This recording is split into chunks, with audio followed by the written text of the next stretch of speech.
this. I was like, oh, this is basically just an Easter message, so I have no idea what I'm going to do next week now.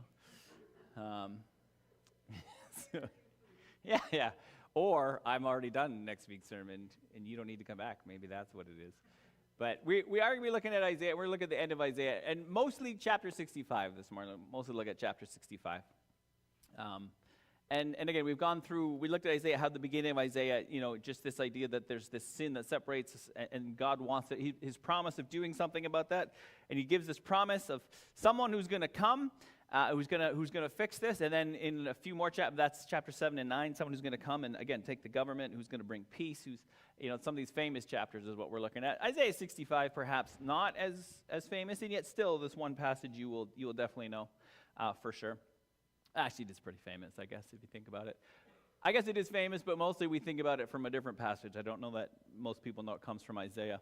So we've just been looking at kind of the famous passages through Isaiah and how the gospel runs through these. And then chapter, of course, 53, all of the suffering servant ones, but specifically 53, how it speaks just to exactly who the Messiah was going to be, who Jesus was. And then this week we're going to finish up with, it even talks about what happens after in the new heavens and the new earth. And so we're going to look at that this morning. But again, the big thing about this, of course, is, let's read it first. Let's read it, and then we'll get going. So this is chapter 65. Oh, man. It's not good, eh? I don't know what it is. I still remember my dad reading, and then, literally the next year, and then all of a sudden he's doing this, and you're like, what are you doing? Why are you being so funny? And now all of a sudden I'm like, oh, goodness gracious. Not so funny anymore. Yeah. That's all right. I'm already going bald and getting fat, so may as well lose the vision too, eh? Just go all in.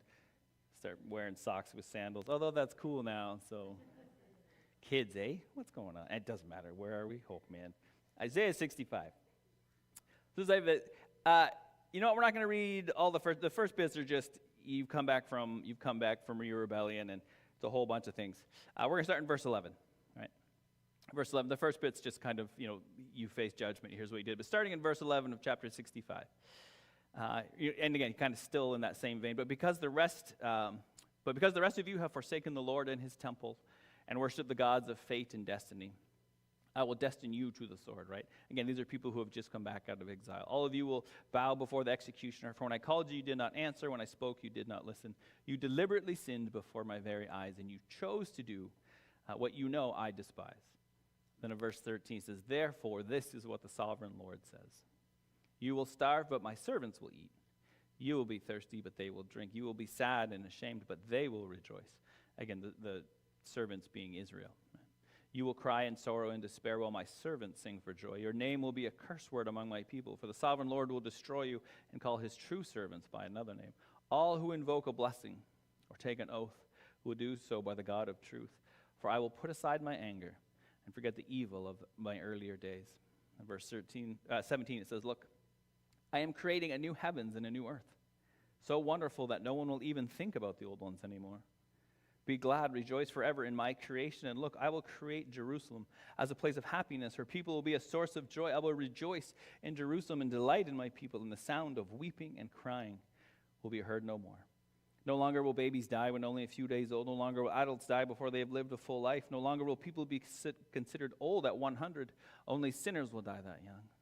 In those days, people will live in the houses they build and eat the fruit of their own vineyards.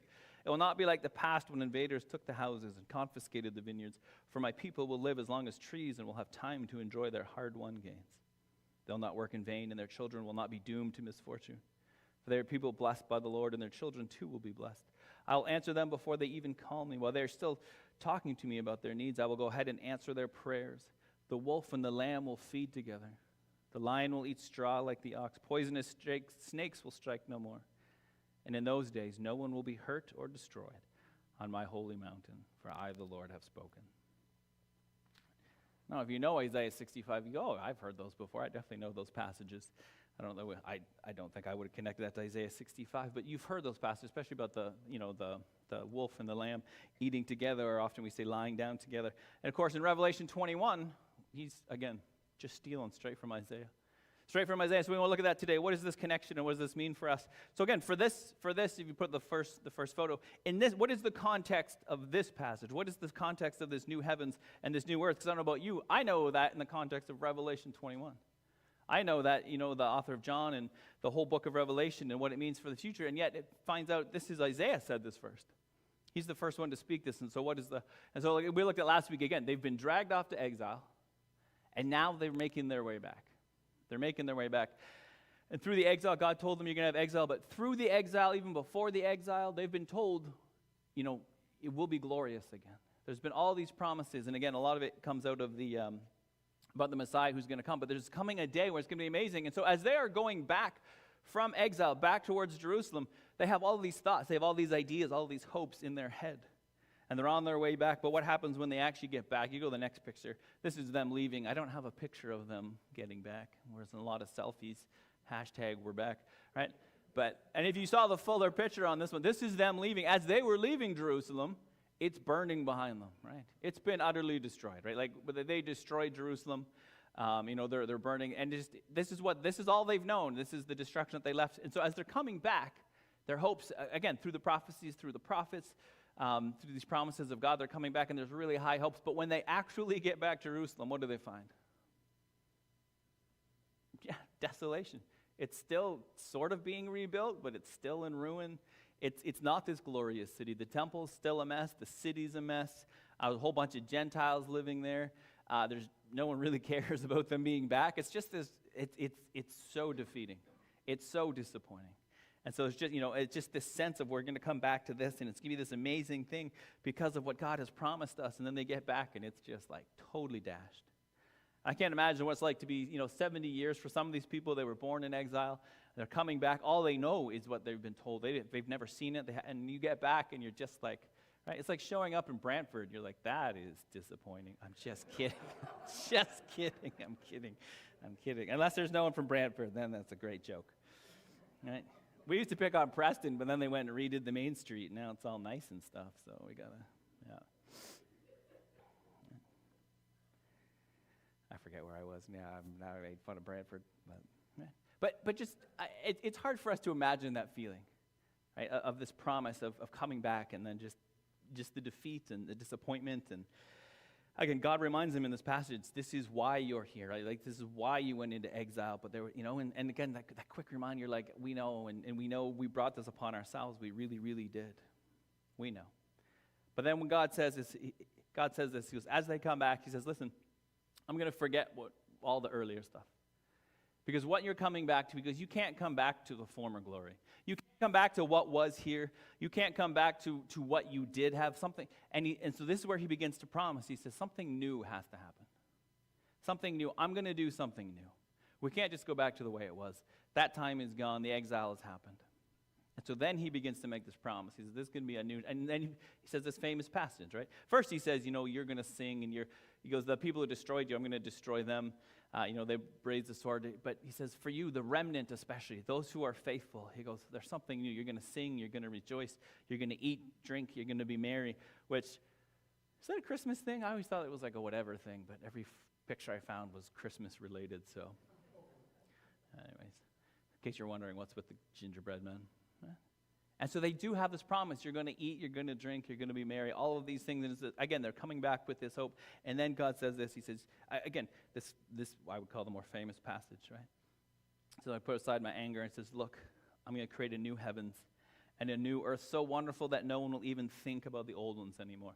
All of that is gone. He says, I'm going to create this kind of paradise. Now, that's one picture of paradise. Who would call that paradise, right? That's one version. Okay, go to the next one. Or this. Which one? Who's more mountains? Beach? Yeah, it's hard to say. It's interesting, when you type in the word paradise, it always brings up beach scenes, but when you type in the word like new heavens and earth, it always brings up mountain scenes. So we're doing it both. You don't care. I don't even care. I just thought, I was tired. But I want you to know that when you promise, whatever you picture, this is what God has promised. The old is gone. I'm going to do something new. It's going to be, now again, when he says a new heaven and new earth, they are not thinking cosmological, right? They don't think in those terms. In their mind, when he says, I'm going to have a new heaven and a new earth, this is a picture of a new Jerusalem. This is a picture of a restored Jerusalem. Again, there's no thought of, oh, this kingdom coming out. No, they just don't think in that way. So God is saying, I'm going to redo this. And so, again, there's this hope. They've come back to just desolation and ruin. And God says, I'm going to remake this. The old is gone. We can't go back. I don't even want to go back to that. We're going to keep moving forward. So I'm going to do it new. It's going to be amazing. There's going to be no more crying or tears, it says. And it says even this bit, right? The wolf and the lamb, they're going to feed together. And the lion will eat straw like the ox, right? I chat GPT'd that last night. You should have seen the other one I got. It was weird. That's what looks more like a date, like an awkward date. I was like, that's perfect. That is, yeah. But the idea, right? You go, well, that's weird. And I guess it makes sense. You got spaghetti. You got, I don't know, just whatever. I'm really interested why AI picked that. But this picture of this, because it's a weird thing, the wolf and the lamb will eat together. But that's a picture of shalom, right? There's a picture of peace. It will be such a peaceful time. I'm going to make a new heaven. I'm going to restore Jerusalem. Again, there was the restoration of Israel, but especially Jerusalem. Jerusalem is like it's the heart of Israel. So I'm going to restore Jerusalem. It's going to be this amazing thing. It's going to be such a peaceful time. God's shalom is going to be upon you. So much so that the wolf and the lamb are going out for dinner together. That's how peaceful this is going to be. So this is what they have. This is what Isaiah is promising. This is how they're hearing this. A restored, peaceful nation. A restored, peaceful, amazing, wonderful city. But of course, what happened? What happened after that? Well, nothing. It didn't turn into this amazing, restored, super peaceful wolves and lamb eating together, right?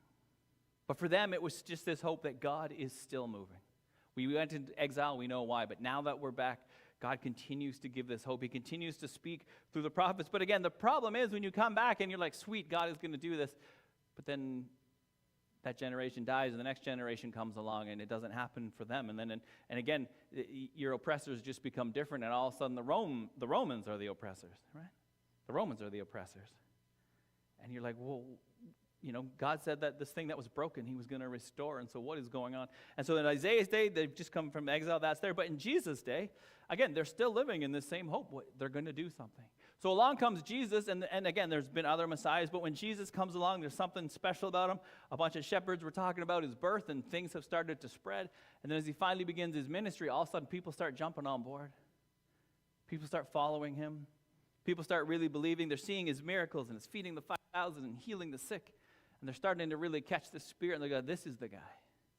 Everything that God promised in Isaiah, this thing that was going to happen, they think, this is it. This is it.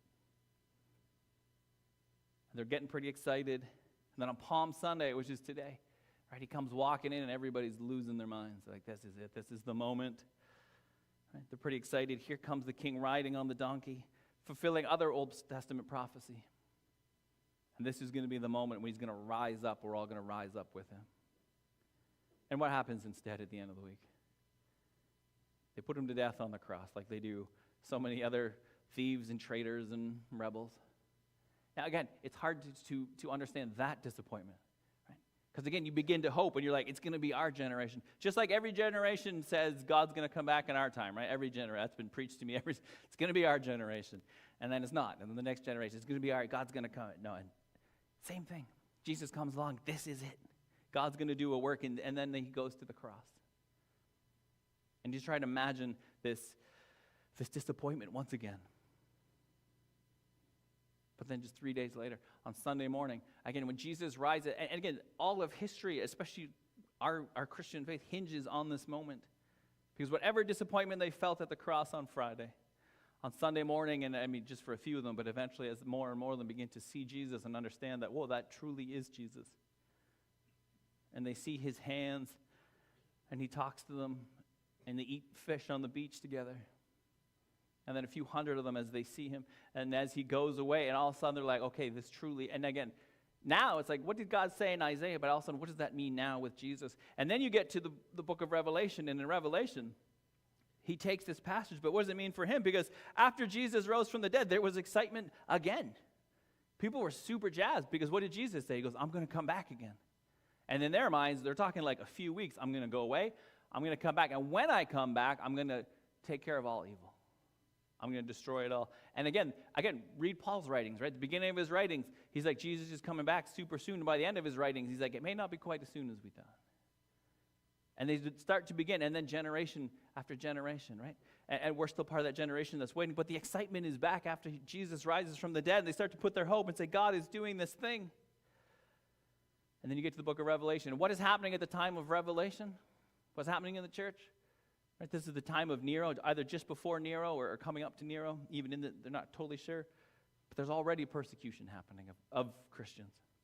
There's persecution happening. There's oppression happening.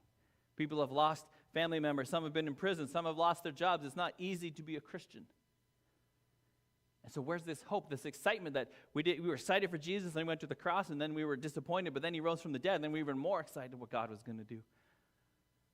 But now we've been waiting, and now we've been waiting. And now we're being persecuted, and now it's going to happen. But then the writer takes Isaiah 65, and he says, you know what? God's not going to restore Jerusalem.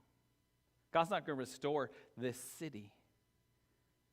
What God is doing is something so much greater. And they begin to realize that when Jesus rose from the dead, that had begun a whole new thing. And just like when they got back from exile, and God's like, well, we're not going to go back to the old ways. We got to do something new. They realized when Jesus rising from the dead, they just couldn't go back to, we need a city. We need Jerusalem. God is truly doing something new. He's doing something totally new. And it's Jesus' resurrection, right? It's his resurrection. It's this foreshadowing. And they start to realize that in Jesus' resurrection, something is coming, something new, something that has not happened before. And we're not just going to get the old city, we're actually going to get a whole new city. And so in Revelation 21, what do you get? He says, then I saw a new heaven and a new earth. Right? For the first heaven and the first earth had passed away. They get this now. The old has to go away. And we're not waiting for Jerusalem to be restored. Something better is coming. And there was no longer any sea. You can dive into that. It just means there's no more evil. There's no more chaos. The chaos of the flood waters, of the creation waters, that's gone. I saw the holy city, the new Jerusalem. And where does it come from this time? It comes down from heaven from God. Prepared as a bride beautifully dressed. For their understanding now, we're not going to restore this city. God has something better. God is going to bring this city. I heard a loud voice from the throne saying, look, God's dwelling place is now among the people, and he will dwell with them. They will be his people, and God himself will be with them, and he will be their God. In Isaiah, it was a sense of we would have intimacy with God, but in Revelation, it's like, no, God is going to live here with you. It's not going to be like the old way. We get a nice city, but God is still behind the curtain. No, because of Jesus' resurrection, he's going to be here with us. He's going to be here with us. Forget this idea of intimacy. We will be there with him. And he will wipe away every tear from their eyes. That's from Isaiah. There will be no more crying, no more mourning, no more pain. That's from Isaiah. But then he adds this, there'll be no more death. That's not in Isaiah. In Isaiah, they're still limited by their lifespan. They're still limited, but in the resurrection of Jesus. In the resurrection, they begin to understand, you know what? We're not going back to the old way of even death has been conquered. Even death is no more. No crying, no pain, no death, for the old order of things has passed away. And he who was seated on the throne said, I am making everything new. They're starting to catch on. We're not going back to the city. But write these down, for these words are trustworthy and true. It is done. I am the Alpha and the Omega, the beginning and the end. To the thirsty I will give water without cost from the spring of water of life. And those who are victorious will inherit all this, and I will be their God, and they will be my children. This is such a greater vision than what they had hoped for in a restored actual city of Jerusalem.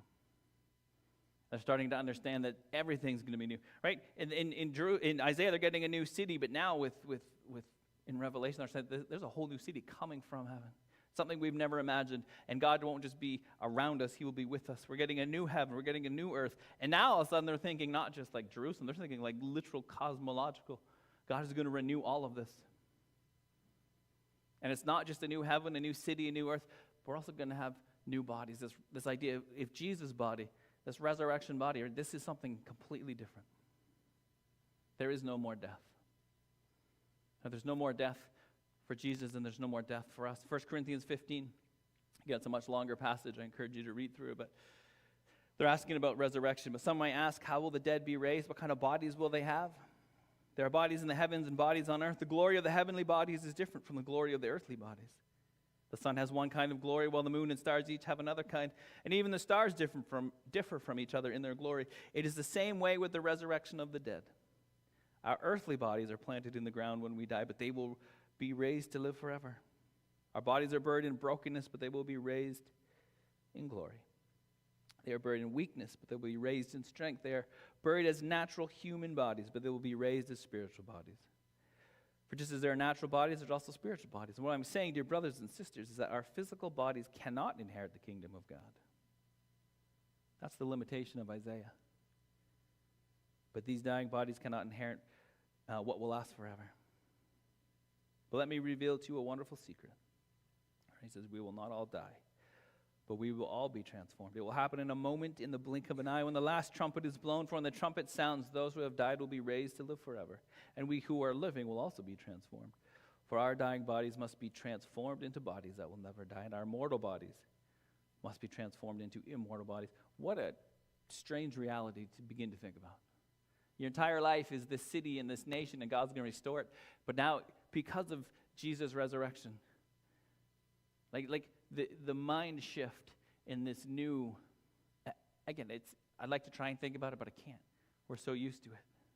But to switch your mind from Isaiah to this promise now of Revelation, like that's got to be mind-blowing. Then to look at the city and be like, who cares about this city anymore? What God is going to bring is going to be amazing. And not just, because it's not just what it's happening, it's that we will be there forever. If you continue that passage, right, death, where is your sting, right, that idea, like, again, it's weird to think about because it's a whole new reality. It's not just a new city, it's a new reality. They got to get their minds around it. And that's the rest of the New Testament is them trying to figure that out. What does this mean? How does this work? What does this look like? And again, for all the people who are good Hebrews, trying to figure that out. A little bit mind-blowing. Because what does that mean then? What does it mean if there's a new city and there's a new heaven and new earth and we have new bodies? What does this mean? This means we're living this resurrection life, right? We're living as resurrected people. And so what does it look like? What does it look like, right? Something new, and it's going to be, and it's something unimaginable. And God is going to do this. We're not going to go back to the way it was. We're going to move into something new. And it's already started here because His Holy Spirit is with us. But we look forward to something that is unimaginable. Again, in Isaiah, they're trying to imagine. They're trying to go back to the glory of the former things. And God's like, no, it's going to be something so much better. I love this quote. It says, hope for the resurrection of the body is not merely a hope for the hour of death, but is a hope for all the hours of life from the first to the last. What a great quote. Right? The resurrection of Jesus is the linchpin. It's the thing that holds all of history together, but especially for Christians, this is it. I mean, if there was no resurrection, you should be at home doing whatever you want, playing video games, whatever it is you do on Sunday morning, gardening. Now it's actually nice. Right? I'm sure you could think of something to do on a Sunday morning other than come to church if the resurrection wasn't true. The reason we continue to gather, the reason we continue as billions of people around the world to celebrate this man named Jesus is because Jesus has got it. And a few people, and then a few hundred people saw him rise from the dead and ascend into heaven. And he said, as you see me going one day, I'm going to come back. And when I come back, I'm going to bring something so new and so glorious and so beyond your imagination.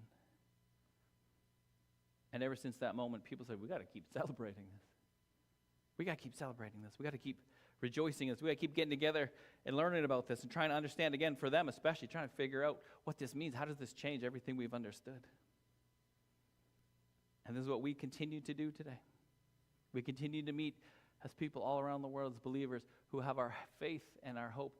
It's in Jesus, and it's in His life, and it's in His death, and it's in His teachings, but it's ultimately in His resurrection. Right? Because it's in the resurrection that we find our true hope, and that we do not face death, right? We will face physical death, but we don't face eternal death. This is the promise that we have from God. And again, in Isaiah, their hope was in this place, in this city. And God's like, oh, you guys got to stretch your minds, because you can't even begin to imagine what I'm going to be bringing.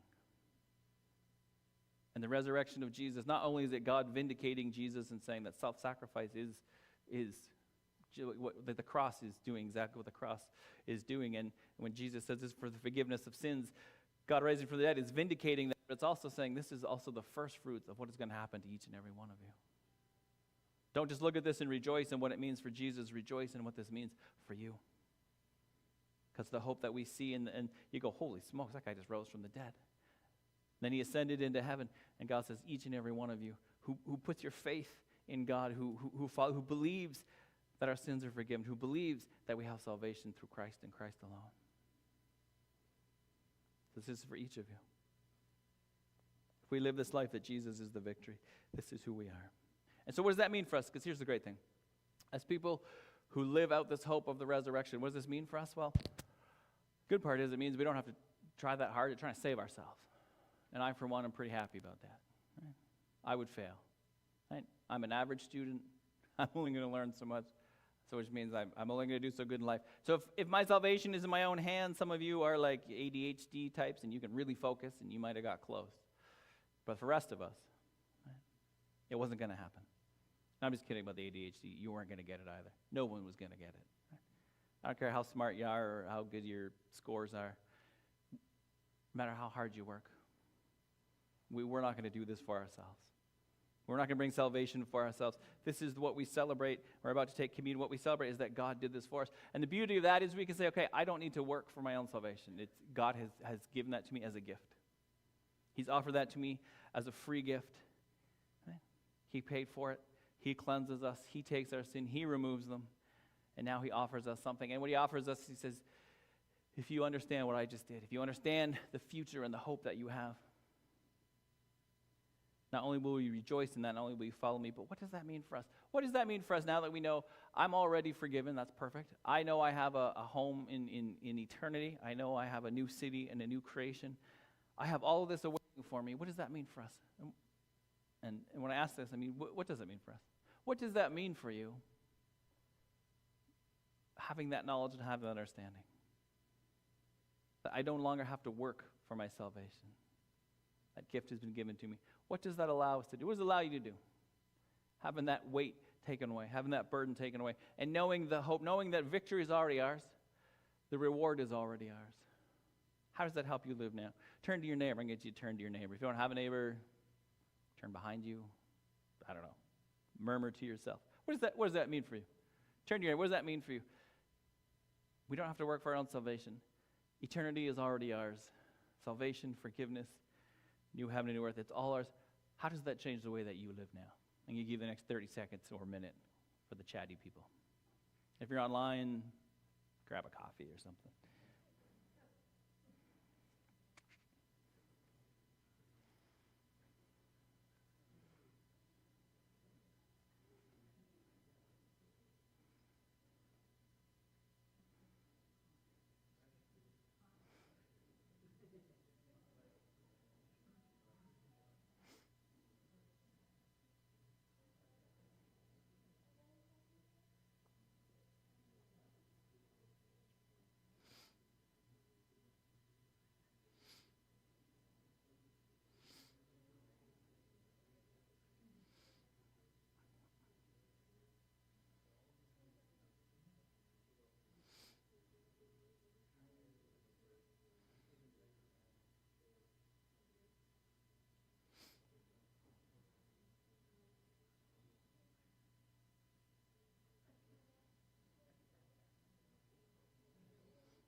Feel free to yell some out if you want. You don't have to. I realize public speaking is very hated amongst people.